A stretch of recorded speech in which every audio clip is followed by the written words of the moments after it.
एक चर वाला रैखिक समीकरण आज हम पढ़ेंगे। तो एक चर वाला रैखिक समीकरण क्या है?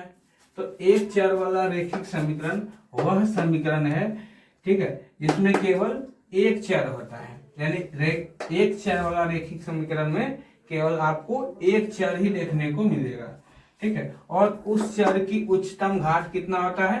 एक, ठीक है। यानी अधिक से अधिक उसका घात कितना हो सकता है? एक हो सकता है। अब सबसे बड़ी बात कि चर क्या है, ठीक है। जब हमको चरें नहीं मालूम है तो फिर हम एक चर वाला रैखिक समीकरण की कैसे पढ़ेंगे, ठीक है।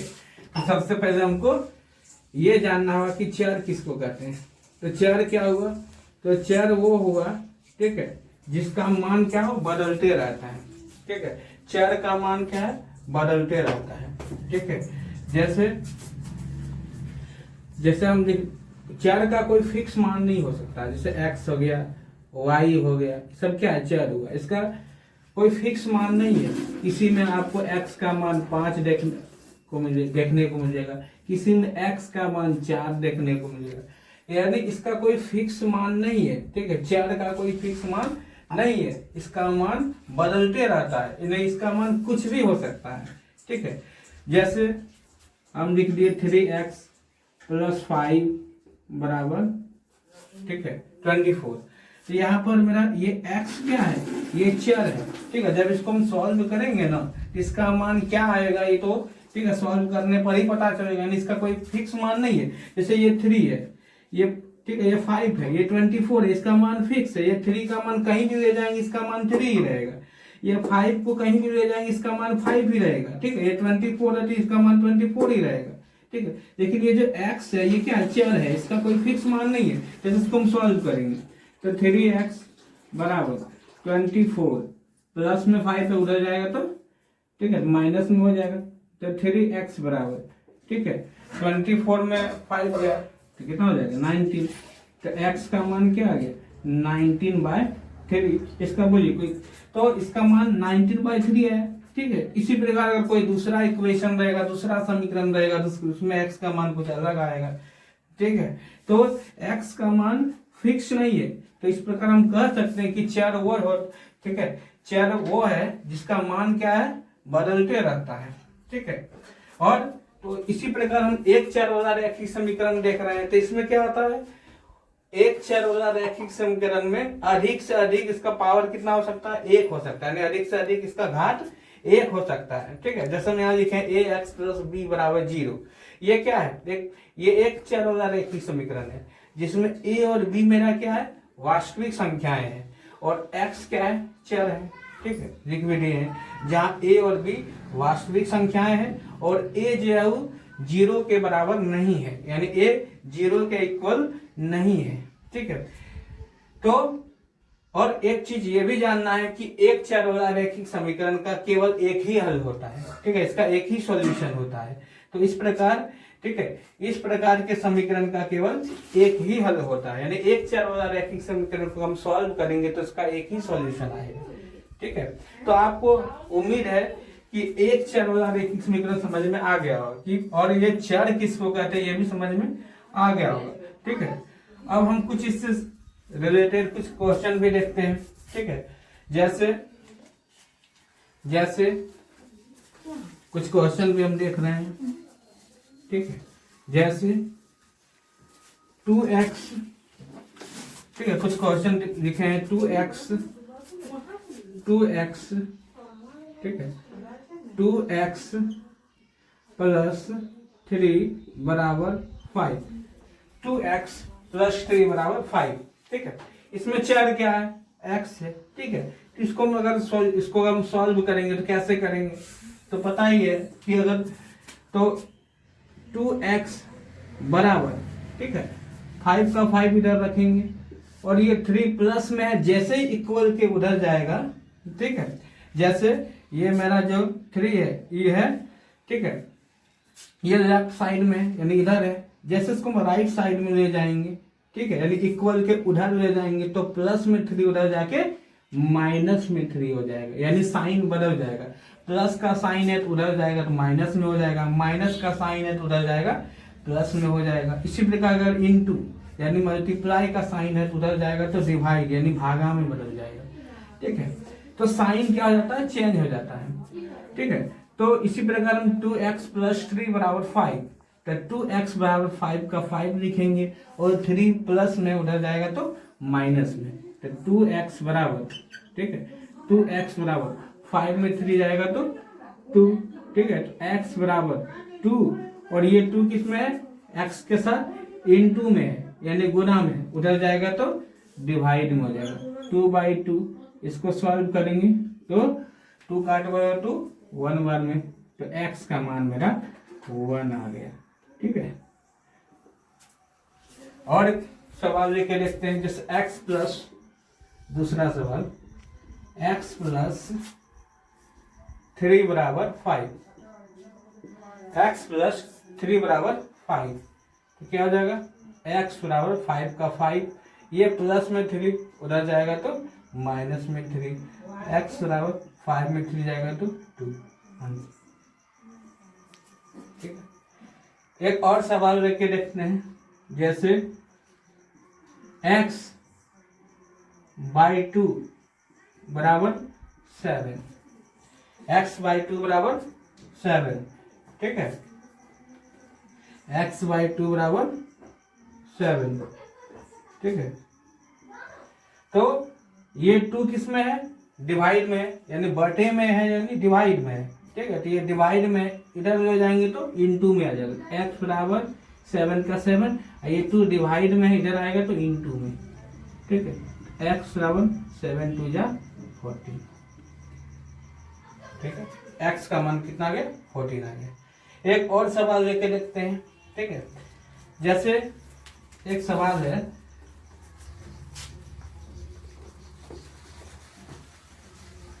किसी संख्या के 2 गुने में 8 जोड़ने पर 32 प्राप्त होता है, ठीक है। एक सवाल है, किसी संख्या की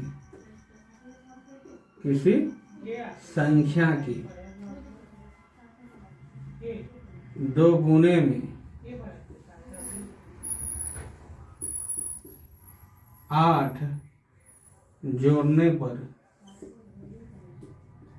8 जोड़ने पर 32 प्राप्त होता है, 32 प्राप्त होता है, ठीक है। किसी संख्या के 2 गुने में 8 जोड़ने पर 32 प्राप्त होता है, तो वह संख्या क्या है, तो वह संख्या क्या है, तो वह संख्या क्या है, ठीक है। किसी संख्या के 2 गुने में 8 जोड़ने पर 32 प्राप्त होता है, तो वह संख्या क्या है। तो क्या करेंगे हम, हमको संख्या पता ही नहीं है, ठीक है। तो किसी ना किसी चर को संख्या मानना होगा, ठीक है। तो हम संख्या x को मान लेते हैं, माना कि संख्या बराबर x, ठीक है।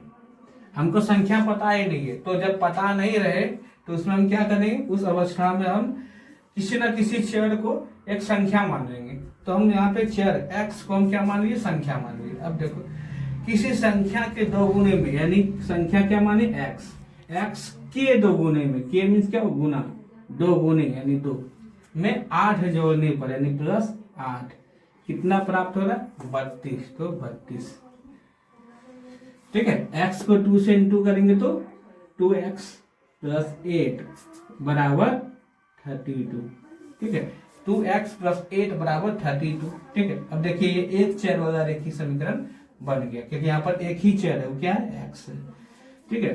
तो 2x का 2x इधर रहेगा, ठीक है, इधर 32, ये प्लस में 8, जैसे राइट साइड में जाएगा ये प्लस का माइनस में हो जाएगा, ठीक है। तो 2x = 32 में 8 जाएगा तो 24, तो x = 24/2, कितना आंसर हो गया, 12। तो x का मान कितना निकल गया बेटा, 12 निकल गया, ठीक है। और आज का एक अंतिम सवाल लेके देखेंगे, ठीक है। उसके बाद मिलेंगे हम अगले वीडियो में। 3 लगातार पूर्णांकों का योग 51 है, ठीक है। 3 लगातार पूर्णांकों का योग 51 है। ठीक है, 3 लगातार, ठीक है, 3 लगातार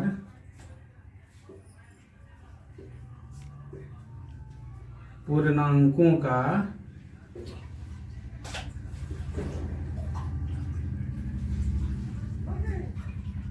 योग 51 है। 3 लगातार पूर्णांकों का योग 51 है।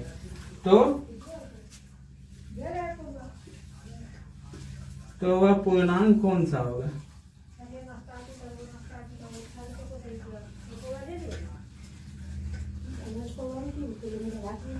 तो वह पूर्णांक कौन सा होगा?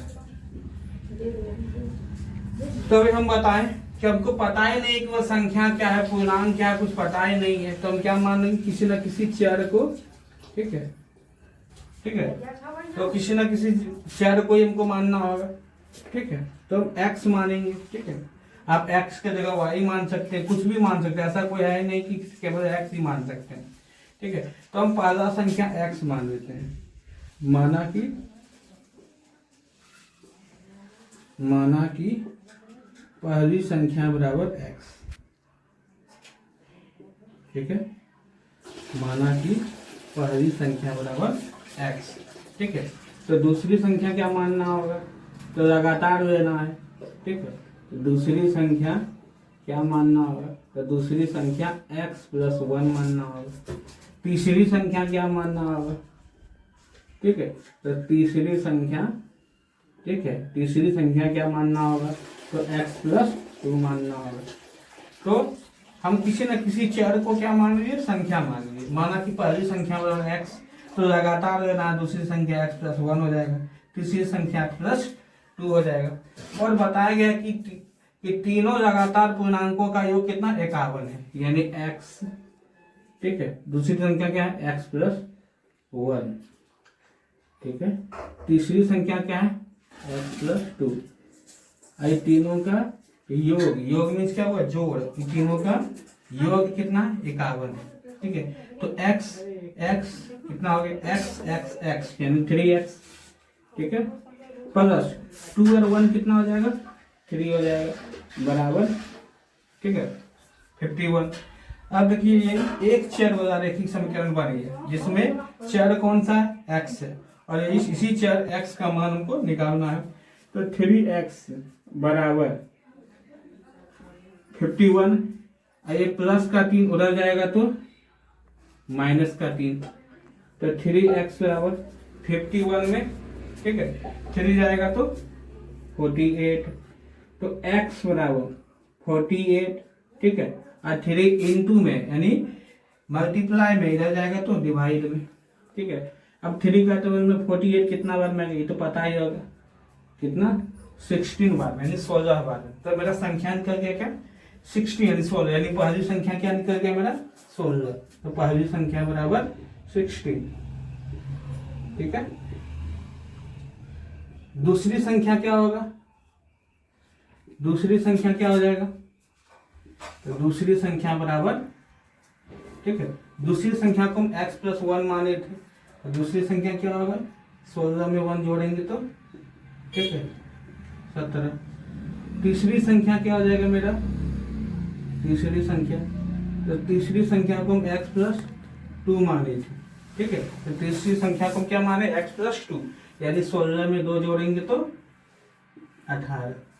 ठीक है, तो पहली संख्या कितना निकल गया? 16, दूसरी संख्या 17 और तीसरी संख्या 18। अब देखिए ये तीनों लगातार संख्या है, 16, 17, 18।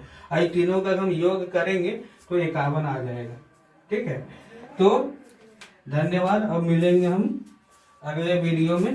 ठीक है, तब तक हमारे चैनल को, ठीक है, सब्सक्राइब करें, और हमारे वीडियो अगर अच्छा लगे आप लोगों को तो लाइक करें। ठीक है, थैंक यू।